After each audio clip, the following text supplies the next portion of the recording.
గట్టు వామన్రావు దంపతుల హత్య కేసు విచారణను సిబిఐడికి అప్పగించాలన్న సుప్రీంకోర్టు ఆదేశాలను స్వాగతిస్తున్నామన్నారు మంత్రి శ్రీధర్ బాబు. ఇది న్యాయ వ్యవస్థపై ప్రతి ఒక్కరికి నమ్మకం కలిగించిందని ఆయన ఈ సందర్భంగా తెలియజేశారు.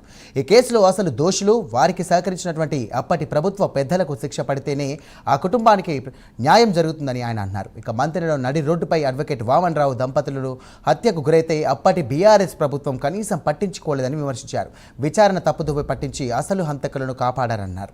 ఈ కేసు విచారణను సిబిఐకి అప్పగించాలని ప్రజా సంఘాలు, కాంగ్రెస్ పార్టీ కోరినా పట్టించుకోలేదని ఆయన విమర్శించారు.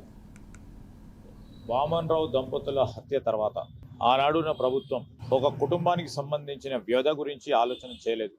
నిష్పక్షపాతంగా విచారణ జరపాల్సిన బాధ్యత ఆ ప్రభుత్వం చేపట్టలేదు, ఆ ప్రభుత్వ యంత్రాంగం చేపట్టలేదు. దానిపైన ఆ రోజు కూడా కాంగ్రెస్ పార్టీ పక్షాన మేము సిబిఐ ఎంక్వైరీని కోరినాం.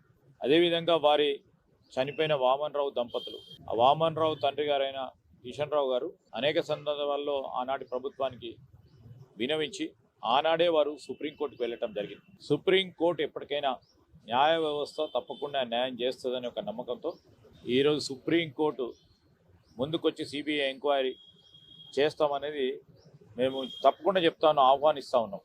ఎందుకంటే స్పష్టంగా ఎవరు దీంట్లో పాత్రధారులు అయినారు, ఎందుకు వీరిని చంపారు, అన్ని కోణాల నుంచి కూడా ఈరోజు సిబిఐ ఎంక్వైరీ చేస్తే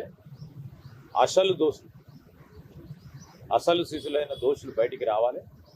దాంట్లో ముడిపడి ఉన్న అందరూ కూడా ఆనాడు ప్రభుత్వంలో పైనుంచి కింది వరకు ఉన్నారు అని మేము భావిస్తూ ఉన్నాం.